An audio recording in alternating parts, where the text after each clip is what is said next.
Hello foodies, welcome to my YouTube channel let's cook with Pravalika. ఈరోజు ఎంతో tasty and healthy అయిన మెంతి idli breakfast ఎలా తయారు చేసుకుంటారో చూద్దాం. ముందుగా ఒక బౌల్లోకి 2 గ్లాసుల రేషన్ బియ్యాన్ని తీసుకొని ఒక పావు గ్లాస్ మినప్పప్పు కూడా తీసుకోవాలి. ఇప్పుడు దీంట్లో కాస్త వాటర్ పోసి 1-2 సార్లు బాగా కడగాలి.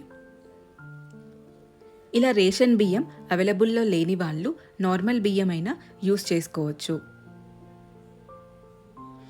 ఇలా బాగా కడిగిన తర్వాత ఆ వాటర్ని తీసేయాలి.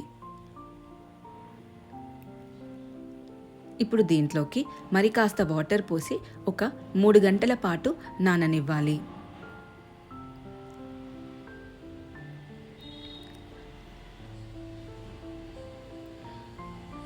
3 గంటల తర్వాత చూస్తే మనం నానబెట్టుకున్న బియ్యం పప్పు పర్ఫెక్ట్గా నానినట్టే.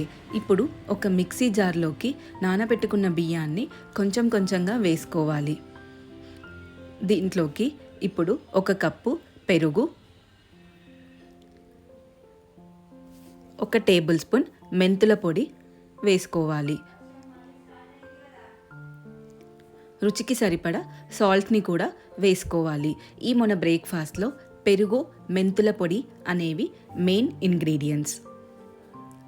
ఇప్పుడు ఇక్కడ చూపిస్తున్న విధంగా మెత్తగా గ్రైండ్ చేసుకోవాలి. మనం నానబెట్టుకున్న బియ్యాన్నంతా ఇలా మెత్తగా గ్రైండ్ చేసుకొని ఒకసారి బాగా కలిపేసి ఒక నైట్ అంతా వదిలేయాలి.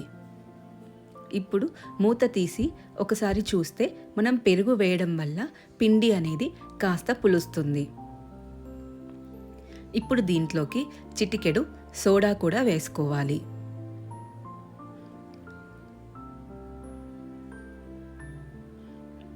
వేసుకొని ఒకసారి బాగా కలుపుకోవాలి.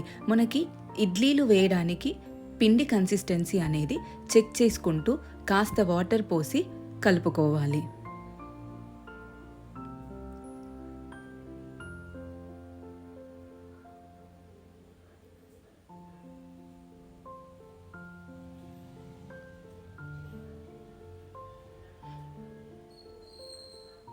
ఇక్కడ చూపిస్తున్న కన్సిస్టెన్సీలో పిండి అనేది ఉంటే మనం ఇడ్లీలు వేసుకోవడానికి పర్ఫెక్ట్ కన్సిస్టెన్సీలో ఉన్నట్టే. ఇప్పుడు స్టవ్ ఆన్ చేసి ఇలా మెంతి ఇడ్లీ ప్యాన్ పెట్టుకొని కాస్త హీట్ అవ్వనివ్వాలి. ఇలా ప్యాన్ లేని వాళ్ళు దీన్ని ఒక కర్రీ బౌల్లో కూడా చేసుకోవచ్చు. ప్యాన్ కాస్త హీట్ అయిన తర్వాత కొద్దిగా ఆయిల్ని వేసుకోవాలి. ఆయిల్ కాస్త హీట్ అయిన తర్వాత ముందు రెడీ చేసుకుని పెట్టుకున్న పిండిని దీంట్లో కొద్దిగా వేయాలి.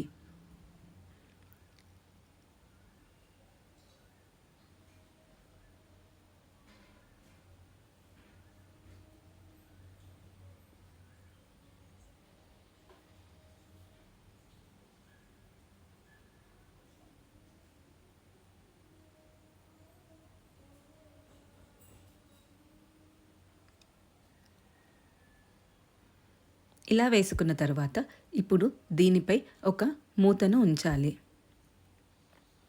ఒక 4 నుండి 5 నిమిషాల పాటు అలా వదిలేస్తే అవి కాస్త ఫ్రై అవుతుంది.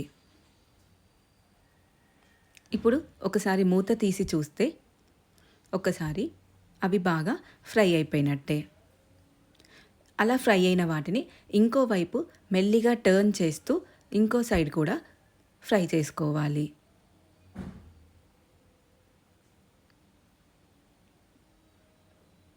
ఇప్పుడు దీనిపై కూడా కొద్దిగా ఆయిల్ని వేసుకోవాలి.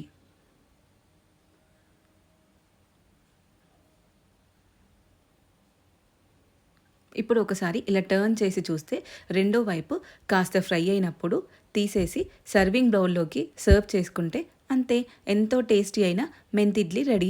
దీన్ని చట్నీలోకి కానీ టమాటో పికిల్తో కానీ తింటే ఎంతో రుచిగా ఉంటుంది.